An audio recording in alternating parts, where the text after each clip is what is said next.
All right, we're going to do April 1st of the Daily Chronological Study Bible. It is the New Living Translation by Tyndale. It's also day 91 if that's the way you're going through it. God uses unlikely people to liberate Israel from their ruthless oppressors. An Israelite woman, Deborah, a fearful general, Barak, a woman married to a non-Israelite, Jael, and a nobody from the weakest clan of Manasseh, Gideon, are among the vessels he uses. The Lord supports Barak and Israel's army by sending torrential rains to flood the Kishon River, causing the opposing army to flee. Deborah composes a song to commemorate the event, in which she holds some of the tribes accountable for not joining in the battle and praises Jael for her contribution. God energizes Gideon's weak faith through an encounter with the angel of the Lord and through numerous confirmations of his power and plan. God doesn't look for great people to do his bidding. He uses people who believe him and who step out in faith.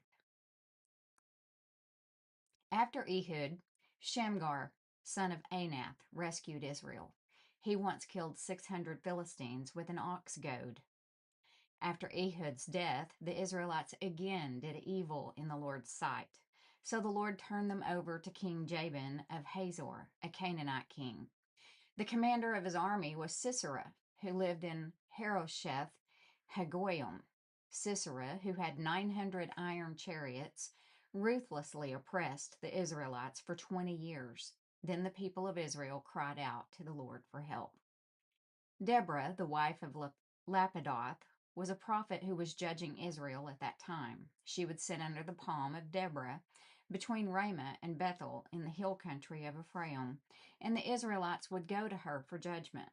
One day she sent for Barak, son of Abinoam, who lived in Kadesh in the land of Naphtali. She said to him, "This is what the Lord, the God of Israel, commands you. Call out 10,000 warriors from the tribes of Naphtali and Zebulun at Mount Tabor, and I will call out Sisera, commander of Jabin's army, along with his chariots and warriors, to the Kishon River. There I will give you victory over him." Barak told her, "I will go, but only if you will go with me." "Very well," she replied, "I will go with you.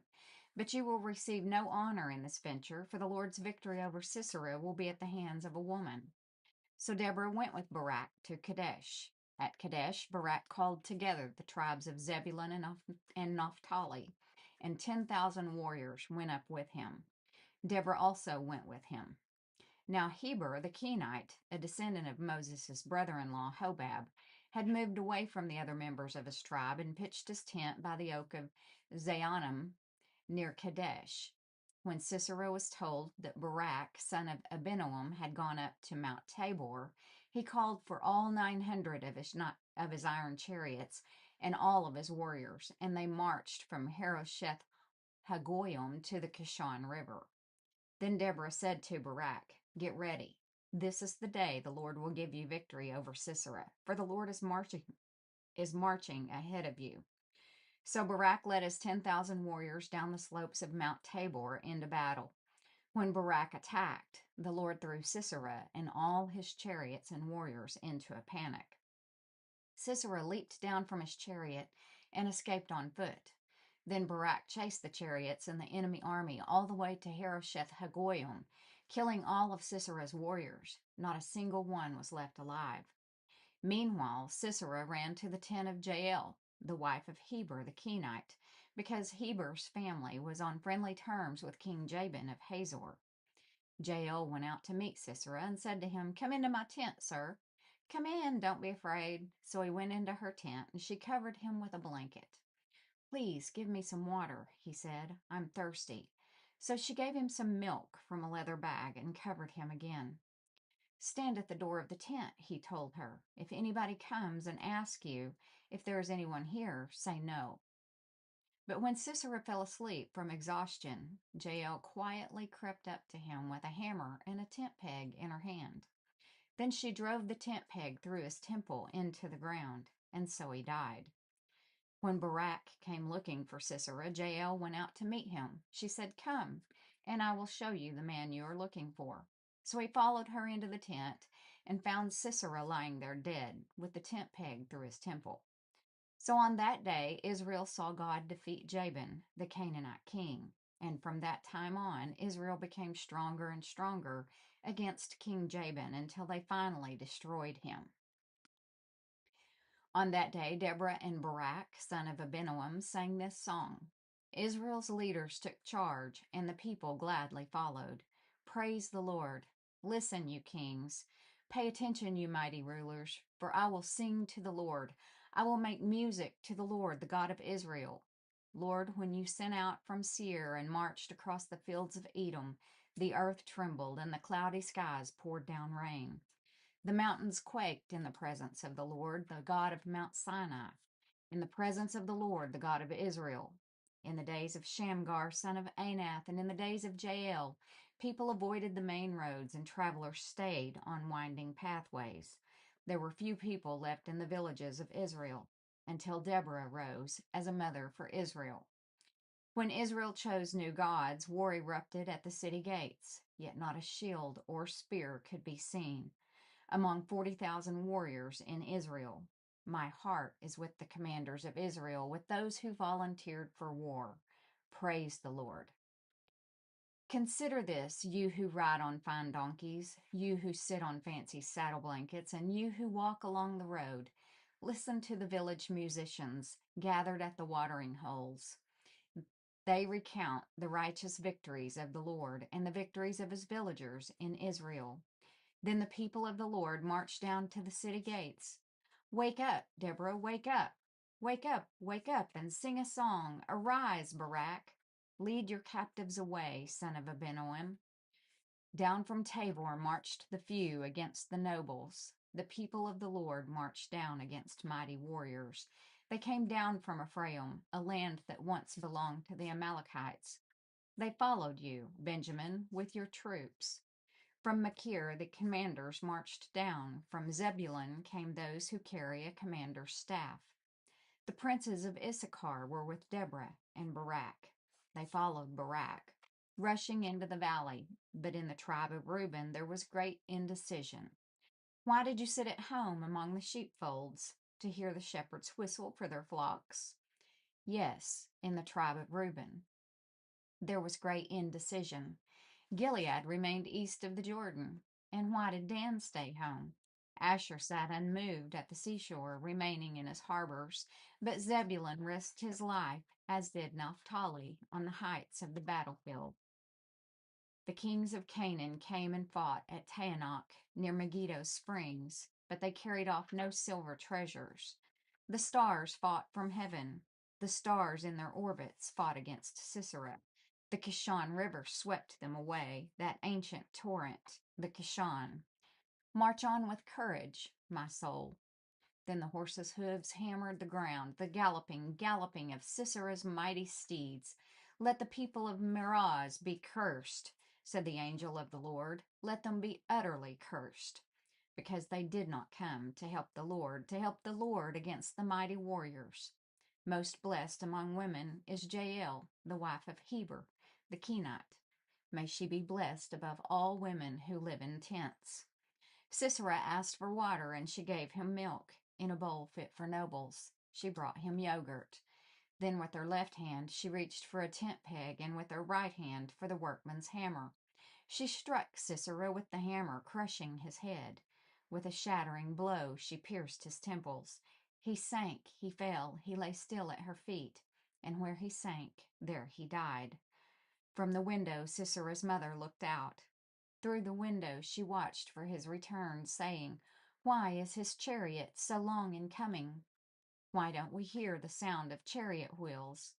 Her wise women answer, and she repeats these words to herself.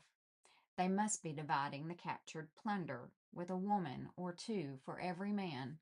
There will be colorful robes for Sisera, and colorful embroidered robes for me.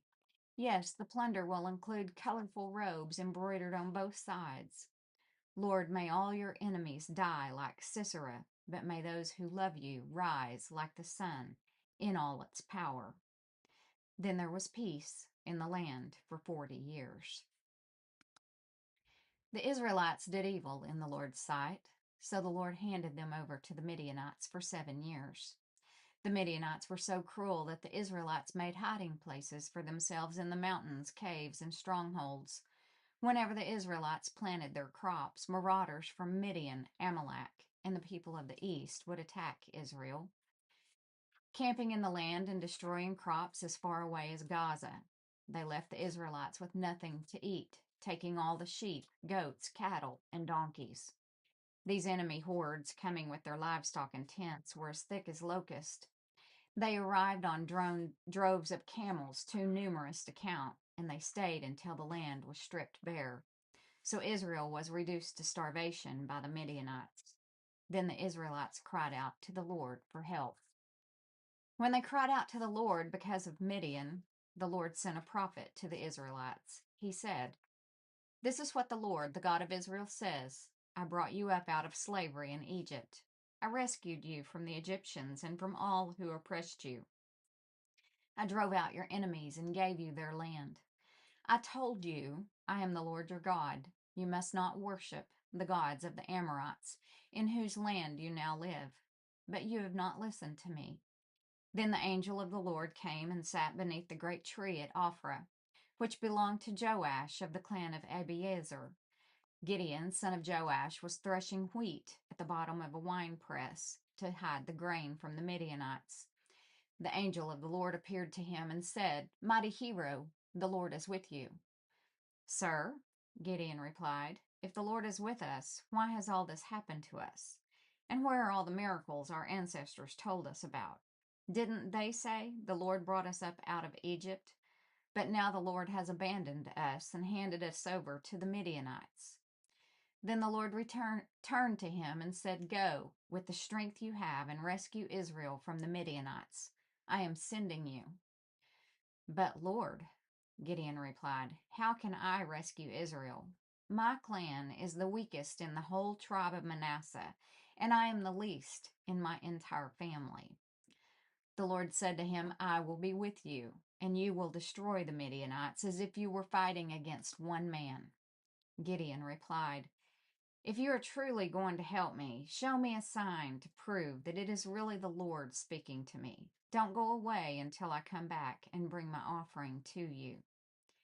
He answered, "I will stay here until you return." Gideon hurried home. He cooked a young goat, and with a basket of flour, he baked some bread without yeast. Then, carrying the meat in a basket and the broth in a pot, he brought them out and presented them to the angel who was under the great tree. The angel of God said to him, "Place the meat and the unleavened bread on this rock, and pour the broth over it." And Gideon did as he was told. Then the angel of the Lord touched the meat and bread with the tip of the staff in his hand, and fire flamed up from the rock and consumed all he had brought. And the angel of the Lord disappeared. When Gideon realized that it was the angel of the Lord, he cried out, "Oh, sovereign Lord, I'm doomed. I have seen the angel of the Lord face to face." "It is all right," the Lord replied. "Do not be afraid. You will not die." And Gideon built an altar to the Lord there and named it Yahweh Shalom, which means "the Lord is peace." The altar remains in Ophrah in the land of the clan of Abiezer to this day. That night the Lord said to Gideon, "Take the second bull from your father's herd, the one that is 7 years old. Pull down your father's altar to Baal and cut down the Asherah pole standing beside it. Then build an altar to the Lord your God here on this hilltop sanctuary, laying the stones carefully. Sacrifice the bull as a burnt offering on the altar, using as fuel the wood of the Asherah pole you cut down." So Gideon took 10 of his servants and did as the Lord had commanded. But he did it at night because he was afraid of the other members of his father's household and the people of the town. Early the next morning, as the people of the town began to stir, someone discovered that the altar of Baal had been broken down and that the Asherah pole beside it had been cut down. In their place, a new altar had been built, and on it were the remains of the bull that had been sacrificed. The people said to each other, "Who did this?" And after asking around and making a careful search, they learned that it was Gideon, the son of Joash. "Bring out your son," the men of the town demanded of Joash. "He must die for destroying the altar of Baal and for cutting down the Asherah pole." But Joash shouted to the mob that confronted him, "Why are you defending Baal? Will you argue his case? Whoever pleads his case will be put to death by morning. If Baal truly is God, let him defend himself and destroy the one who broke down his altar." From then on, Gideon was called Jerubbaal, which means "let Baal defend himself," because he broke down Baal's altar. Soon afterward, the armies of Midian, Amalek, and the people of the east formed an alliance against Israel and crossed the Jordan, camping in the valley of Jezreel. Then the Spirit of the Lord clothed Gideon with power. He blew a ram's horn as a call to arms, and the men of the clan of Abiezer came to him. He also sent messengers throughout Manasseh, Asher, Zebulun, and Naphtali, summoning their warriors, and all of them responded. Then Gideon said to God, "If you are truly going to use me to rescue Israel, as you promised, prove it to me this way. I will put a wool fleece on the threshing floor tonight. If the fleece is wet with dew in the morning, but the ground is dry, then I will know that you are going to help me rescue Israel, as you promised." And that is just what happened. When Gideon got up early the next morning, he squeezed the fleece and wrung out a whole bowlful of water. Then Gideon said to God, "Please don't be angry with me, but let me make one more request. Let me use the fleece for one more test. This time, let the fleece remain dry while the ground around it is wet with dew." So that night, God did as Gideon asked. The fleece was dry in the morning, but the ground was covered with dew. And that completes the April 1st daily Bible reading.